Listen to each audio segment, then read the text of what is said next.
एकदा हात वरती, जोरदार टाळी। काँग्रेस कमिटीचे सदस्य भैया साहेब बोलतायत। महान विधानसभेच्या निवडणुकीच्या निमित्ताने महाराष्ट्राचे दैवत सन्मान्य शरदचंद्रजी पवार साहेब या ठिकाणी उपस्थित आहेत।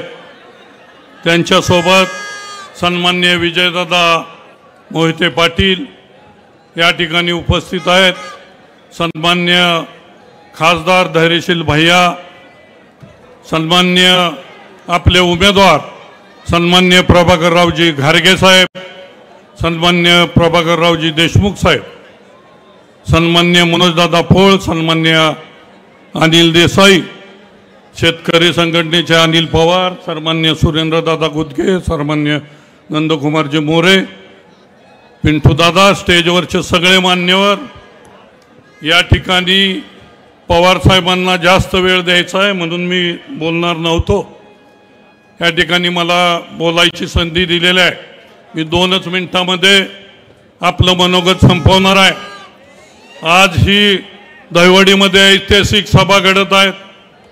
मी मानवासियांना सांगू इच्छितो, आपल्या इथलं जे नेतृत्व आहे ते कसं फसवाय।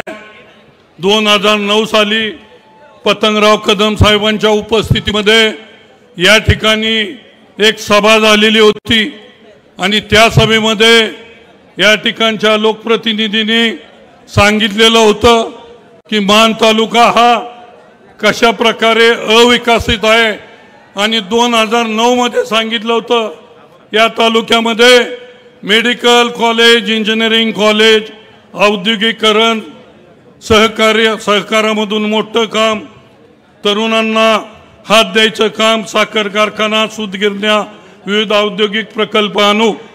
आज हे 15 वर्ष लोकप्रतिनिधी आहेत, परंतु यातलं एकही काम यांनी 15 वर्षामध्ये केलेलं नाही, ही वस्तुस्थिती आहे।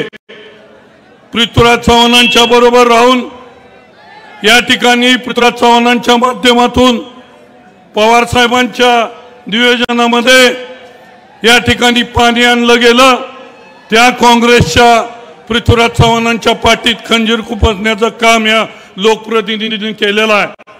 म्हणून मी या ठिकाणी पवार साहेब आपल्याला आश्वासित करू इच्छितो, मानची जनता ही काँग्रेसच्या विचाराची जनता आहे।